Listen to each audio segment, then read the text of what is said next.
ಬೃಹತ್ all India bike mechanical association ಸಮಾವೇಶ ಮೇ 1ರಂದು ಬೆಂಗಳೂರಿನಲ್ಲಿ ಸುಮಾರು 12,500ಕ್ಕೂ ಹೆಚ್ಚು ಮೆಕ್ಯಾನಿಕ್ಗಳು ದೇಶದ ವಿವಿಧ ಭಾಗಗಳಿಂದ ಭಾಗವಹಿಸುವ ಚಾಲನೆ ನೀಡಲಿದ್ದಾರೆ. ಮುಖ್ಯಮಂತ್ರಿ ಸಿದ್ದರಾಮಯ್ಯ, ಉಪಮುಖ್ಯಮಂತ್ರಿಗಳಾದ ಡಿಕೆ ಶಿವಕುಮಾರ್, ಕರ್ನಾಟಕ ದ್ವಿಚಕ್ರ ವಾಹನ ಕಾರ್ಯಾಗಾರ ಮಾಲೀಕರು ಮತ್ತು ತಂತ್ರಜ್ಞರ ಸಂಘ ವತಿಯಿಂದ ಮೇ 1ರಂದು ಕಾರ್ಮಿಕ ದಿನಾಚರಣೆಯ ಅಂಗವಾಗಿ ಬೆಂಗಳೂರಿನ ಅರಮನೆ ಮೈದಾನದಲ್ಲಿ gate number 5 Kings court palace ಮೈದಾನದಲ್ಲಿ ನಡೆಯಲಿರುವ ಬೃಹತ್ all India bike mechanical association ಸಮಾವೇಶ ಕುರಿತು ಇಂದು ನಗರದ ಪ್ರೆಸ್ ಕ್ಲಬ್ನಲ್ಲಿ ಪತ್ರಿಕಾಗೋಷ್ಠಿಯನ್ನು ನಡೆಸಿದರು. ಈ ಪತ್ರಿಕಾಗೋಷ್ಠಿಯಲ್ಲಿ ಸಂಘದ ಪ್ರಮುಖ ಪದಾಧಿಕಾರಿಗಳು ಭಾಗವಹಿಸಿ ಕಾರ್ಯಕ್ರಮದ ಉದ್ದೇಶ ಹಾಗೂ ವೈಶಿಷ್ಟ್ಯಗಳನ್ನು ವಿವರಿಸಿದರು. ಈ ಸಮಾವೇಶವನ್ನು ಉದ್ಘಾಟಿಸುವವರು ಕರ್ನಾಟಕ ವಿಧಾನಸಭೆಯ ಗೌರವಾನ್ವಿತ ಸಭಾಧ್ಯಕ್ಷರಾದ ಶ್ರೀ ಯುಟಿ ಖಾದರ್, ಕರ್ನಾಟಕ ಮುಖ್ಯಮಂತ್ರಿ ಸಿದ್ದರಾಮಯ್ಯ, ಕರ್ನಾಟಕ ಉಪಮುಖ್ಯಮಂತ್ರಿಗಳಾದ ಶ್ರೀ ಡಿಕೆ ಶಿವಕುಮಾರ್, ಸಾರಿಗೆ ಸಚಿವರಾದ ಶ್ರೀ ರಾಮಲಿಂಗಾರೆಡ್ಡಿ ಹಾಗೂ ಕಾರ್ಮಿಕ ಕಲ್ಯಾಣ ಸಚಿವರಾದ ಶ್ರೀ ಸಂತೋಷ್ ಲಾಡ್ ಸೇರಿದಂತೆ ಹಲವು ಗಣ್ಯರು ಭಾಗವಹಿಸಲಿದ್ದಾರೆ. ಪತ್ರಿಕಾಗೋಷ್ಠಿಯಲ್ಲಿ ಭಾಗವಹಿಸಿದವರು ಕೆಎಸ್ ಪ್ರಸನ್ನಕುಮಾರ್ ಗೌಡ ರಾಜ್ಯಾಧ್ಯಕ್ಷರು, ಭಾಸ್ಕರ್ ಜಿ ನಾಯ್ಡು ರಾಜ್ಯ ಕಾರ್ಯದರ್ಶಿ, ವೆಂಕಟ್ ಶ್ಯಾಮ್ ರಾಜ್ಯ ಸಲಹೆಗಾರರು, ನಾರಾಯಣ್ ರಾಜ್ಯ ಎಸಿ ಸದಸ್ಯರು, ಸಾದಿಕ್ ಪಾಷರ್ team member, Venkatesh Babu team incharge. ಸುಮಾರು 12,500ಕ್ಕೂ ಹೆಚ್ಚು ಮೆಕ್ಯಾನಿಕ್ಗಳು ದೇಶದ ವಿವಿಧ ಭಾಗಗಳಿಂದ ಭಾಗವಹಿಸುವ ನಿರೀಕ್ಷೆ ಇದ್ದು, ಇದು ದ್ವಿಚಕ್ರ ವಾಹನ ತಂತ್ರಜ್ಞರ ಕ್ಷೇತ್ರದಲ್ಲಿ ದೇಶದ ಮಟ್ಟದಲ್ಲಿ ನಡೆಯುವ ಅತಿದೊಡ್ಡ ಸಮಾವೇಶಗಳಲ್ಲಿ ಒಂದಾಗಿದೆ. ಸಂಘದ ರಾಜ್ಯಾಧ್ಯಕ್ಷರಾದ ಕೆಎಸ್ ಪ್ರಸನ್ನಕುಮಾರ್ ಗೌಡ ಅವರು ಮಾತನಾಡಿ, ಈ ಸಮಾವೇಶವು ಕೇವಲ ಒಂದು ಕಾರ್ಯಕ್ರಮವಲ್ಲ, ದೇಶವನ್ನು ಚಲಿಸುವ ಕೈಗಳ ಸಂಭ್ರಮವಾಗಿದೆ. ತಂತ್ರಜ್ಞರ ಕೌಶಲ್ಯ ವೃದ್ಧಿ, ಜಾಲ ನಿರ್ಮಾಣ ಮತ್ತು ಹೊಸ ತಂತ್ರಜ್ಞಾನಗಳ ಪರಿಚಯ ನಮ್ಮ ಮುಖ್ಯ ಉದ್ದೇಶ ಎಂದು ಹೇಳಿದರು. ಕಾರ್ಯಕ್ರಮದ ಮುಖ್ಯ ಆಕರ್ಷಣೆಗಳು ಸಮಾವೇಶ, ಆಧುನಿಕ ಡಯಾಗ್ನೋಸ್ಟಿಕ್ ಸಾಧನಗಳು, ಸ್ಪೇರ್ ಪಾರ್ಟ್ಸ್ ಮತ್ತು ತಂತ್ರಜ್ಞಾನಗಳ ಪ್ರದರ್ಶನ, ಉಚಿತ ಸೇವಾ ಶಿಬಿರ, ಸಾರ್ವಜನಿಕರಿಗೆ ಉಚಿತ ದ್ವಿಚಕ್ರ ವಾಹನ ತಪಾಸಣೆ ಮತ್ತು ಆಯಿಲ್ ಬದಲಾವಣೆ, ಉದ್ಯಮ ಜಾಲ ನಿರ್ಮಾಣ, ಉತ್ಪಾದಕರ, ತಜ್ಞರ ಮತ್ತು ವರ್ಕ್ಶಾಪ್ ಮಾಲೀಕರ ನಡುವೆ ನೇರ ಸಂವಾದ.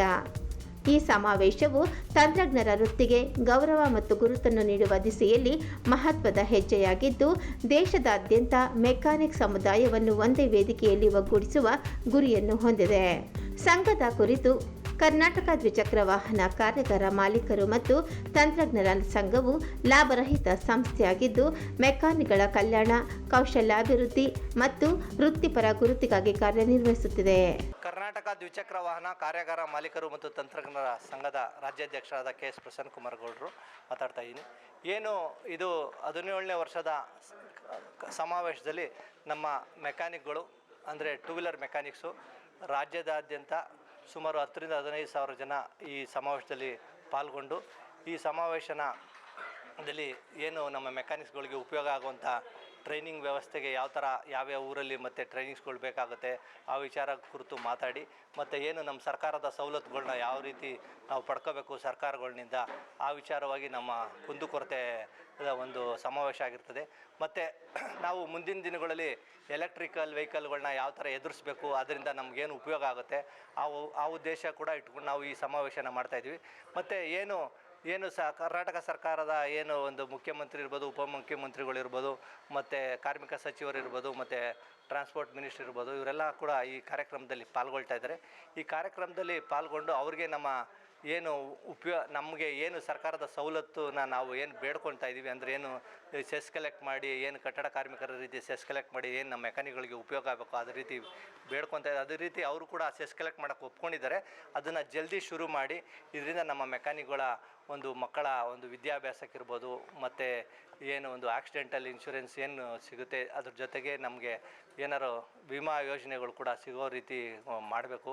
ಮತ್ತು ಏನು ಮನೆಗಳು ಇರ್ಬೋದು, ಸೈಟ್ಸ್ಗಳು ಇರ್ಬೋದು ಕೊಡೋಂಥ ಸಂದರ್ಭದಲ್ಲಿ ನಮಗೂ ಕೂಡ ಒಂದು ರಿಯಾಯಿತಿ ಕೊಡಬೇಕು. ಇಂಥ ಉದ್ದೇಶಗಳು ಇಟ್ಕೊಂಡು ನಾವು ಈ ಸಮಾವೇಶ ಮಾಡ್ತಾಯಿದ್ವಿ.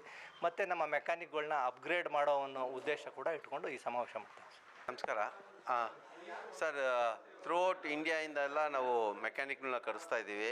ಅಂದರೆ ಒಂದು ಟಾಪ್ ಮೋಸ್ಟು ಮೆಕ್ಯಾನಿಕ್ಕು ಮತ್ತು ನಮ್ಮ ಡೆಲ್ಲಿಯಿಂದ ಎಲ್ಲ ಎಲ್ಲೆಲ್ಲಿ ಒಂದು ಇನ್ಸ್ಟಿಟ್ಯೂಟ್ ಇಟ್ಕೊಂಡು ಅಲ್ಲಿರೋ ಮೆಕ್ಯಾನಿಕ್ಸ್ಗಳಿಗೆ ಯಾರು ಹೇಳ್ಕೊಡ್ತಾ ಇರ್ತಾರೆ, ಟ್ರೈನಿಂಗ್ ಕೊಡ್ತಾ ಇದ್ದಾರೆ. ಡೆಲ್ಲಿ ಇರ್ಬೋದು, ಮುಂಬೈ ಇರ್ಬೋದು, ಮತ್ತು ಮಹಾರಾಷ್ಟ್ರ, ಕೋಲ್ಕತ್ತಾ, ವೆಸ್ಟ್ ಬೆಂಗಾಲು, ರಾಜಸ್ಥಾನು ಈ ಥರ ಎಲ್ಲ ಒಂದೊಂದು ಅಸೋಸಿಯೇಷನ್ಗಳು ಏನು ಮಾಡಿದ್ದಾರೆ, ಒಂದೊಂದು ಟ್ರೈನಿಂಗ್ ಸೆಂಟ್ರ್ ಇನ್ಸ್ಟಿಟ್ಯೂಟ್ ಇಟ್ಕೊಂಡಿದ್ದಾರೆ. ಅಂಥವ್ರನ್ನೆಲ್ಲ ಕರೆಸ್ತಾ ಇದ್ದೀವಿ. ಮತ್ತು ನಮ್ಮ ಆಂಧ್ರ, ತೆಲಂಗಾಣ, ತಮಿಳ್ನಾಡು, ಕೇರಳ, ಪಾಂಡಿಚೇರಿ ಅಪ್ ಟು ಅಂಡಮಾನ್ವರೆಗೂ ನಾವು ರೀಚ್ ಮಾಡಿದ್ದೀವಿ. ಅಲ್ಲಿಂದ ಎಲ್ಲ ಮೆಕ್ಯಾನಿಕ್ಸ್ಗಳು ಬರ್ತಾಯಿದ್ದಾರೆ. ಈ ಮೆಕ್ಯಾನಿಕ್ಸ್ ಗೆಟ್ ಟುಗೆದರ್ ಏನಕ್ಕೆ ಮಾಡ್ತಾಯಿದ್ದೀವಿ ಅಂದರೆ, ನಮ್ಮಲ್ಲಿ ಏನಿದೆ ಅದನ್ನು ಅವ್ರು ಕಲಿತಾರೆ, ಅವರಲ್ಲೇನಿದೆ ಅದನ್ನು ನಾವು ಕಲಿತೀವಿ. ಒಂದು ಗೆಟ್ ಟುಗೆದರ್ ಥರ ಮಾಡ್ತಾಯಿದ್ವಿ. ಏನಿದೆ ಅದನ್ನು ಹಂಚ್ಕೊಳ್ಳೋಣ ಅಂತ. ನಮ್ಮಲ್ಲಿ ಏನು ನಾವಿಲ್ಲಿ ಹೆಂಗೆ ಮಾಡ್ತಾಯಿದ್ದೀವಿ, ಅವ್ರು ಹೆಂಗೆ ಮಾಡ್ತಾಯಿದ್ದಾರೆ. ನಮಗೆ ಇದು ಮೇಯ್ನ್ ಬಂದಿರೋದು BS6 ಒಂದು ದೊಡ್ಡದೊಂದು ಭಯ ಆಗಿತ್ತು ಎಲ್ಲರಿಗೂ. ಅಂದರೆ ಅದು ಇದು BS6 ಗಾಡಿಗಳು ಹೆಂಗೆ ರೆಡಿ ಮಾಡೋದು ಅನ್ನೋದೇ ದೊಡ್ಡ ತಲೆನೋವಾಗಿತ್ತು. ಏನಕ್ಕಂದರೆ ಯಾವುದೇ ಒಂದು ಕಂಪನಿಯವರು ಗಾಡಿನ ಮ್ಯಾನುಫ್ಯಾಕ್ಚರ್ ಮಾಡಿ ಕಳಿಸಿದ ಮೇಲೆ ಅಲ್ಲಿರೋ ನಮ್ಮ ಲೋಕಲ್ ಮೆಕ್ಯಾನಿಕ್ಸ್ಗಳಿಗೆ ಯಾರೂ ಟ್ರೈನ್ ಅಪ್ ಮಾಡಲ್ಲ. ಆ ಗಾಡಿಗಳು ನಿಂತೋಯ್ತು ಅಂದರೆ ಗಾಡಿನ ತೊಗೊಂಡು ಡೈರೆಕ್ಟಾಗಿ ಶೋರೂಮ್ಗೆ ಹೋಗ್ಬೇಕಾಯ್ತು. ಆ ಪರಿಸ್ಥಿತಿಗೆ ಎಲ್ಲ ಶೋರೂಮವರು ಮಾಡಿದರು. ಅದನ್ನು ನಾವು BS6 ಟ್ರೈನಿಂಗ್ ಕೊಟ್ಟು ನಮ್ಮ ಮೆಕ್ಯಾನಿಕ್ಸ್ಗಳಿಗೆ ಇವಾಗ ಅವರೇ ಗಾಡಿಗಳು ಎಲ್ಲಿದೆ ಅಲ್ಲೇ ರೆಡಿ ಮಾಡೋಷ್ಟು ಒಂದು ಮಟ್ಟಕ್ಕೆ ರೆಡಿ ಆಗಿದ್ದಾರೆ. ನೆಕ್ಸ್ಟ್ ಅದೇ ಟಾಸ್ಕ್ ನಮಗೆ EVದು ಬರ್ತಾಯಿದೆ. EVನೂ ಹಂಗೆ ರೆಡಿ ಮಾಡ್ತೀವಿ. ಏನಕ್ಕಂದರೆ ಯಾರನ್ನೂ ನಂಬ್ಕೊಂಡು ನಮ್ಮಲ್ಲ.